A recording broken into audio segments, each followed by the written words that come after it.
اللهم صل وسلم على سيدنا محمد وعلى آل سيدنا محمد اللهم صل وسلم عليه. Assalamualaikum warahmatullahi wabarakatuh. Bismillahirrahmanirrahim. Bismillahi masyaallah la yasuku khaira illallah. Bismillahi masyaallah la yasrifu su'a illallah. Bismillahi masyaallah ma kana min ni'mati fa minallah. Bismillahi masyaallah la haula wala quwata illa billahil aliyyil azim. Alhamdulillahirabbil alamin. Puji syukur kehadirat Allah Subhanahu wa taala, yang mana Allah telah memberikan kita lazat nikmat yang begitu besar kepada kita semua, sehingga kita bisa terketuk untuk belajar mengaji secara bersamaan, secara bersama-sama, mudzakarah, belajar bareng-bareng, mengingat bareng-bareng. Mudah-mudahan ini bermanfaat, terutama untuk saya dan Anda semua, sehingga dengan lantaran ini kita bisa belajar bersama. Ini adalah suatu nikmat dari Allah, maka kita wajib mensyukuri nikmat ini dengan bacaan Alhamdulillahirabbil alamin. Salawat dan salam mari kita aturkan kepada junjungan kita Nabi Agung Muhammad sallallahu alaihi wasallam, yang telah memberikan petunjuk melalui wahyu Allah kepada Rasulullah, yang disampaikan tabligh, yang disampaikan oleh Rasulullah sallallahu alaihi wasallam, sehingga kita bisa mengetahui keesaan Allah dan kita bisa menyembah Allah Subhanahu wa taala dengan lantaran Rasulullah sallallahu alaihi wasallam, karena rahmat Rasulullah yang memenuhi langit bumi ini, yang melebar kepada umatnya. Mudah-mudahan nanti kita mendapatkan syafaat ila yaumil qiyamah. Amin amin ya rabbal alamin. Pada kali ini saya akan menjelaskan tentang tafsir surat An-Nasr. Surat An-Nasr ini ada 4 ayat, yakni a'udzubillahi minasyaitonirrajim. Bismillahirrahmanirrahim. Idza jaa nasrullahi wal fath wa ra'aitan nasa yadkhuluna fi dinillahi afwaja fasabbih bihamdi rabbika wastaghfir innahu kana tawwaba.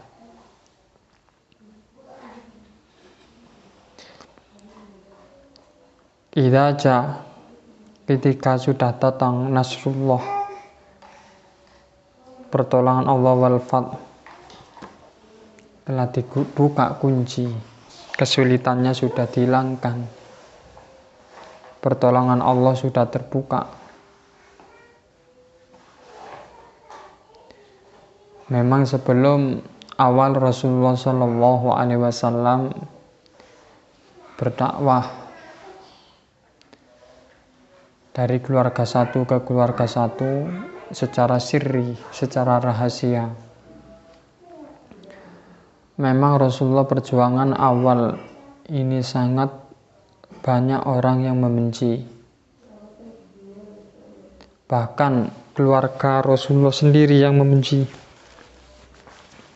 Di antaranya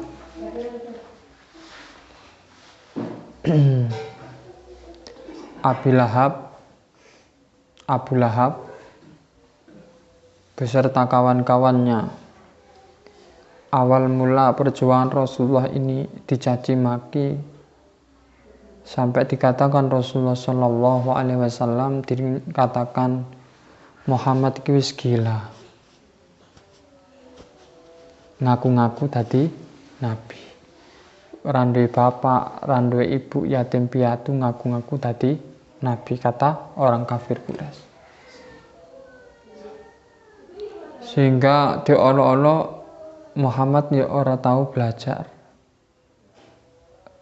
fil maktab, ya ora pernah belajar, moro-moro ngaku tadi nabi.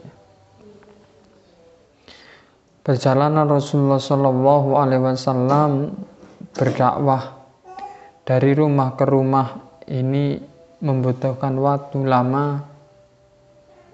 Maka diantaranya orang yang pertama kali masuk Islam, orang laki-laki, yaitu Abu Bakar Siddiq, orang yang pertama kali masuk Islam membenarkan kenabian Rasulullah, maka dijuluki Siddiq.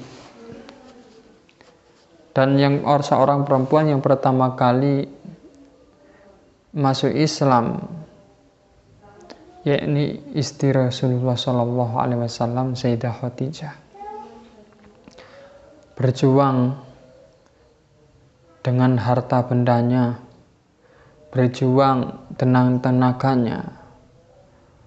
Bahkan Rasulullah ketika berkholwat di dalam Gua Hira selama beberapa hari, Sayyidah Khadijah setiap hari mengirim makanan untuk Rasulullah Shallallahu Alaihi Wasallam. Ini perjuangan. Sehingga Rasulullah Shallallahu Alaihi Wasallam di dalam Gua Hira tersebut didatangi oleh malaikat Jibril yang menyerupai manusia begitu besar tinggi, sehingga Rasulullah Shallallahu Alaihi Wasallam sampai gemetar. Sehingga malaikat Jibril ini memegang Nabi Muhammad, dituntun, "Iqra wahai Muhammad," kata malaikat Jibril. "La aqra'u," saya tidak bisa membaca. Satu kali, dua kali, "Iqra ya Muhammad," dua kali tidak. Nabi Muhammad tidak. Maka ketiga kali, "Iqra bismi rabbikal ladzi khalaq."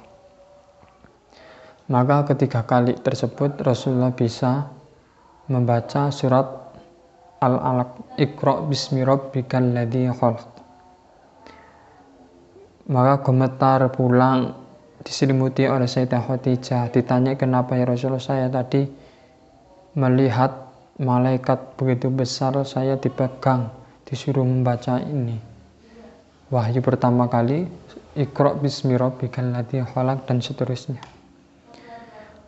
Sehingga Rasulullah dakwah menyebarkan pertama kali dengan terang-terangan sampai diantem batu, diludahi, sampai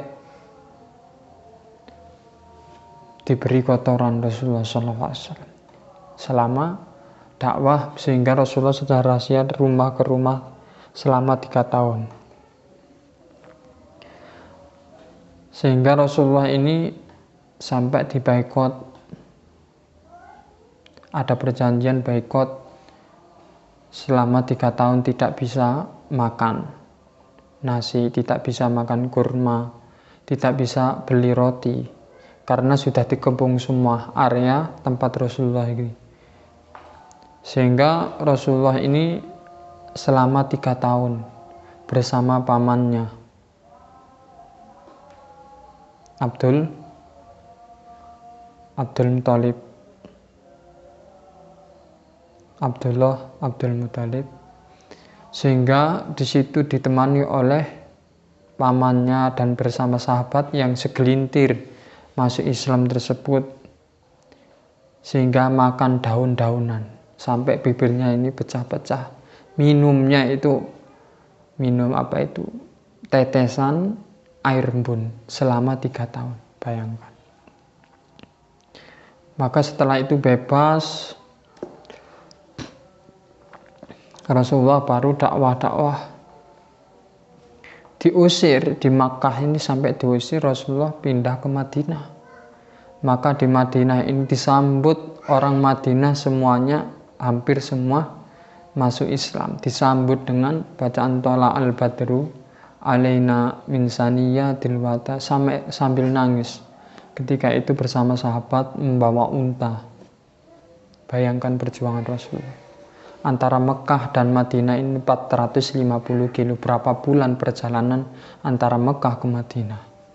Sehingga datang disambut dan juga dibuatkan tempat.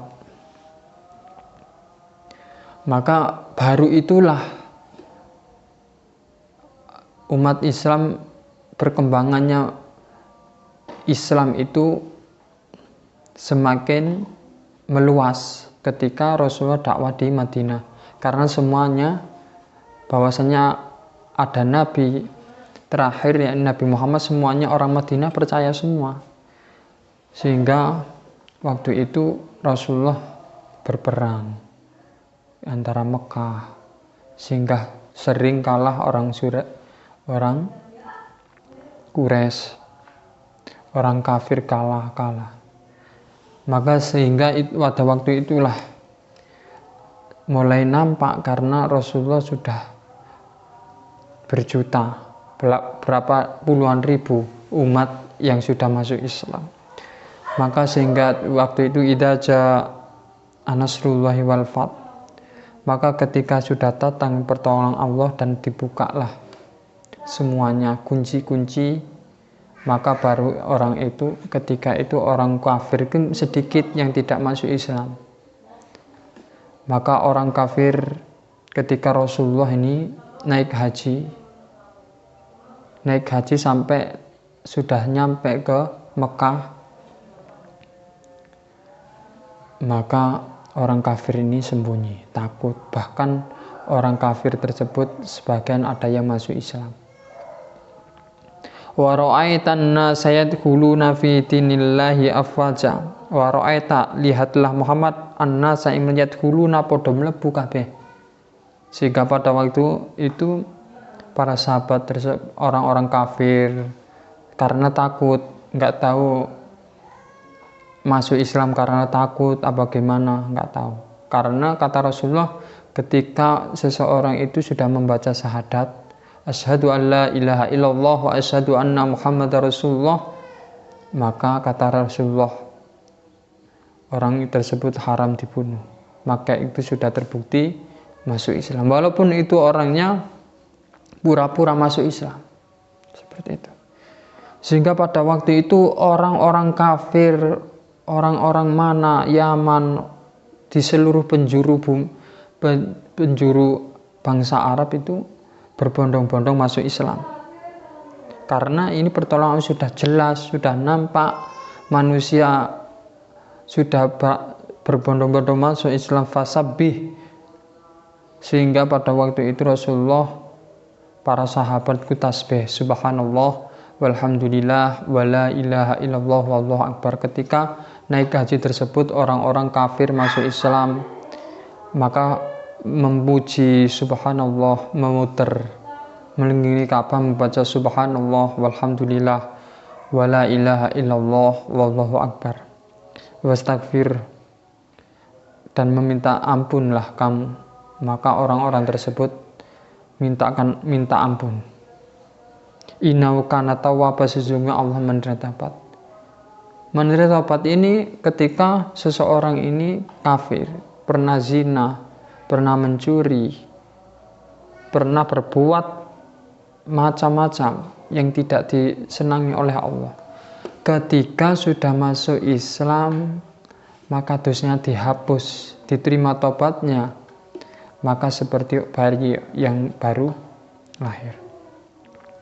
Maka dengan itulah sebagai gambaran bahwasannya Rasulullah Shallallahu Alaihi Wasallam mengatakan, Allah Subhanahu Wa Taala di dalam Al-Quran juga mengatakan, innama akmaltu lakum dinukum wa atmamtu alaikum islam madinah. Sehingga berkumpul para sahabat-sahabat tersebut kumpul, Rasulullah khutbah di tengah-tengah para sahabat. mengatakan ada ayat yang turun pada waktu itu, inna akmaltu lakum dinakum wa atmamtu alaikum islamadina. Sehingga pada waktu itu mendengarkan seperti itu, bahwasanya Islam ini sudah disempurnakan oleh Allah, maka para sahabat itu gembira semua. Saking gembiranya bahwasanya Islam ini sudah sempurna, cuma semuanya sahabat ini gurau, senang-senang menikmati kemenangan Islam. Ada satu sahabat yang menangis. Siapa? Abu Bakar Siddiq. Semuanya senang, gembira, Abu Bakar Siddiq ini susah. Maka ketika itu ditanyai oleh sahabat, oleh Sayyidina Umar ditanya, "Limada ya Abu Bakar antum tabki?" Kenapa? Umar kamu menangis? Sayyidina Abu Bakar menangis. Maka didengarkan oleh Sayyidina Umar bersama sahabat. Berarti kalau Islam ini sudah disempurnakan oleh Allah, maka sudah dekat ajal Rasulullah SAW. Apabila suatu kaum itu sudah tenang, damai, kata Abu Bakar tersebut, maka dekatnya kematian Rasulullah. Maka semuanya para sahabat ini nangis. Maka jarak berapa tahun, berapa hari gitu, maka Rasulullah meninggal. Maka apa wasiatnya Rasulullah ketika meninggal? Ummati, sallu, sholat 5 waktu itu. Diwasikan Rasul ketika Rasulullah mau meninggal, ini sholat 5 waktu, karena miftahul jannah. Karena kunci surga, masuk surga ini la ilaha illallah kunci ini. Sholat 5 waktu adalah geriginya. Maka terakhir ketika Rasulullah mau meninggal ini mewasiatkan kepada umat Nabi Muhammad untuk melakukan sholat 5 waktu dan memegang Al-Quran hadis, insya Allah akan selamat. Mudah-mudahan ini bisa bermanfaat untuk saya dan Anda semua. Kami akhiri wabillahi taufiq wal hidayah waliridha wal inayah. Asyhadu an la ilaha illa anta astaghfiruka wa atubu ilaih. Subhanakallahumma bihamdik asyhadu an la ilaha illa anta astaghfiruka wa atubu ilaih. Wa sallallahu sayyidina Muhammad walhamdulillahi rabbil alamin. Wassalamualaikum warahmatullahi wabarakatuh.